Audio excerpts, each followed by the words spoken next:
एक गांव में किशोरी लाल नाम का एक आलसी ब्राह्मण अपनी पत्नी कलावती के साथ रहता था।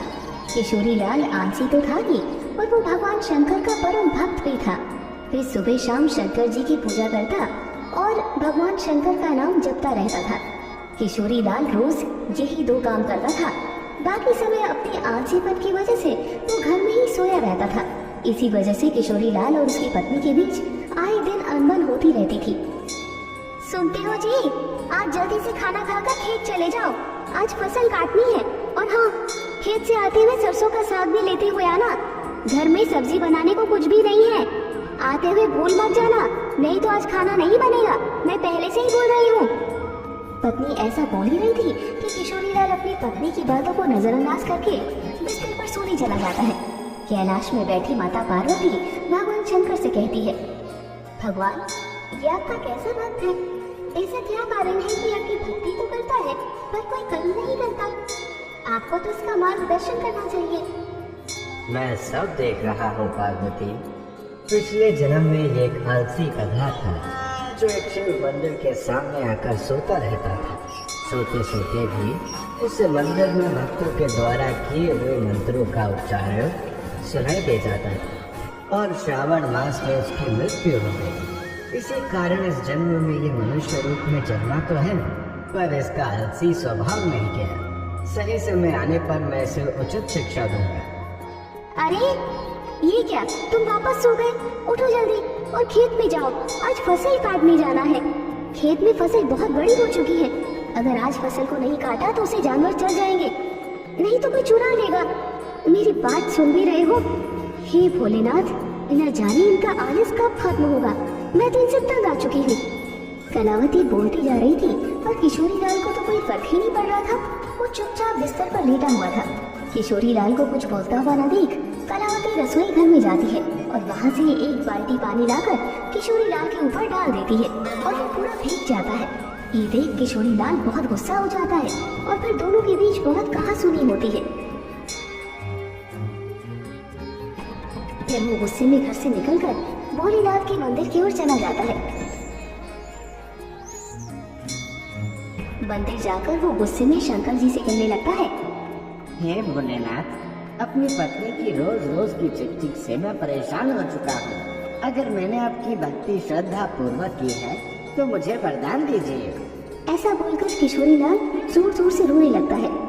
उसके भक्तिभाव को देखकर भोलेनाथ स्वयं किशोरी लाल को दर्शन देते हैं और कहते हैं, किशोरी लाल, तुम मेरे परम भक्त हो, तुम्हारी भक्ति से मैं बहुत प्रसन्न हूँ। बोलो, तुम्हें क्या वरदान चाहिए? किशोरी लाल भगवान शंकर को देखकर पहले तो हैरान रह जाता है, फिर शंकर जी को प्रणाम करके उनके सामने अपनी इच्छा प्रकट करता है।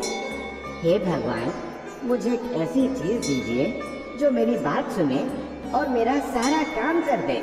ठीक है, ये लो मेरा एक छोटा सा त्रिशूल।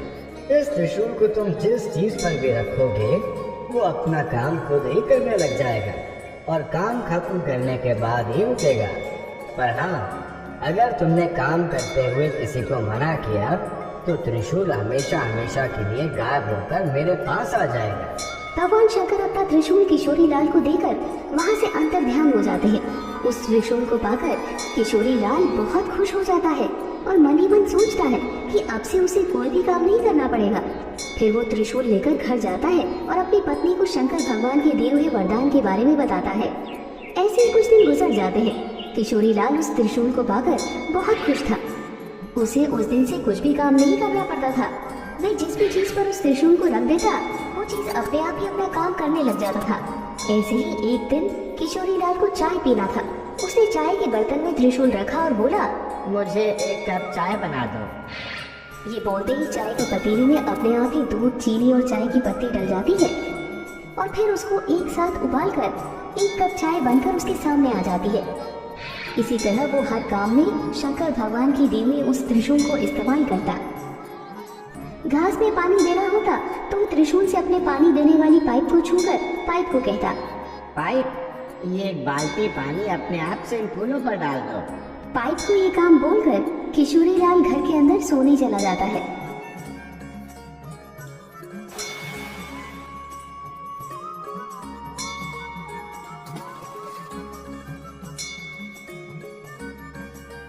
और उसके सोते ही लाइट चली जाती है।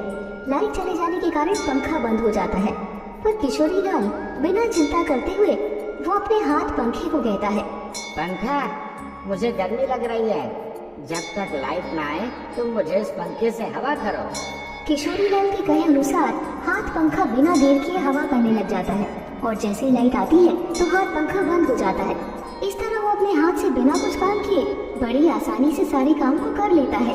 फिर एक दिन किशोरी लाल को भूख लगी और अच्छे अच्छे पकवान खाने का मन किया तो खाना खाने बैठा। किशोरी लाल मन में ही बोलने लगा, कैसा होता अगर खाना भी अपने आप ही मुंह में आ जाए, मुझे हाथ का भी इस्तेमाल न करना पड़े और मैं आसानी से खाना भी खा लूंगा। ये सोचकर वो खाली प्लेट पर त्रिशूल रखकर बोला, अच्छे अच्छे पकवान मेरे मुंह में अपने आप आ जाओ। ऐसा कहते ही प्लेट से तरह तरह के पकवान निकलकर किशोरी लाल के मुंह में जाने लगे। तरह तरह की मिठाई, नए नए स्वाद पकवान और बिना रुके अपने आप ही उसके मुंह में जाने लगे और वो बड़े मजे से उन्हें खाकर आनंद ले रहा था।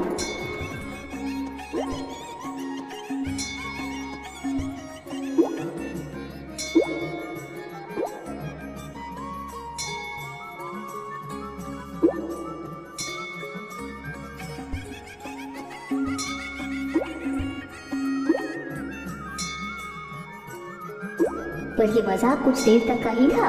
थोड़ी देर में किशोरी लाल का पेट भर गया और वो खा नहीं पा रहा था, पर खाना था कि रुकने का नाम ही नहीं ले रहा था। प्लेट से भिन्न भिन्न प्रकार के व्यंजन निकलकर उसके मुंह में जा रहे थे।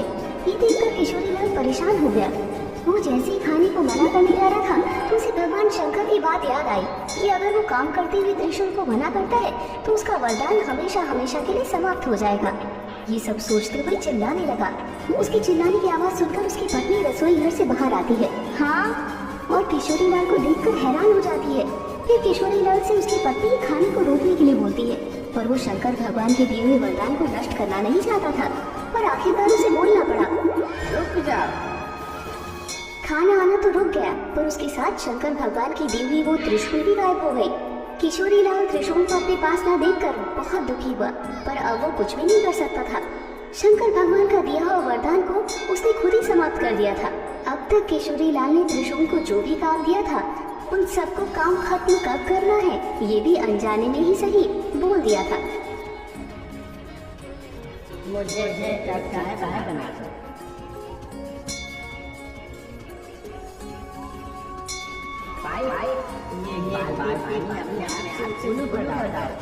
पर खाना खाते समय कब रोकना है ये नहीं बोला था, जिस कारण खाना बिना रुके उसके मुंह तक आता ही जा रहा था।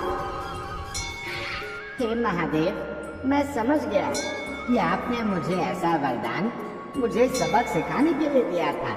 मैं कितना बेवकूफ था जो आलस के कारण हर छोटे से छोटे काम को टाल दिया करता था। आपने मुझे सिखा दिया है कि छोटे छोटे काम के लिए किसी दूसरे पर निर्भर रहने से कितनी बड़ी मुसीबत आ सकती है। उस दिन के बाद से उसने आलस करना छोड़ दिया और वो रोज खेत जाने लगता है और अपना काम खुद करने लगता है। इस तरह उसका जीवन खुशहाल हो गया।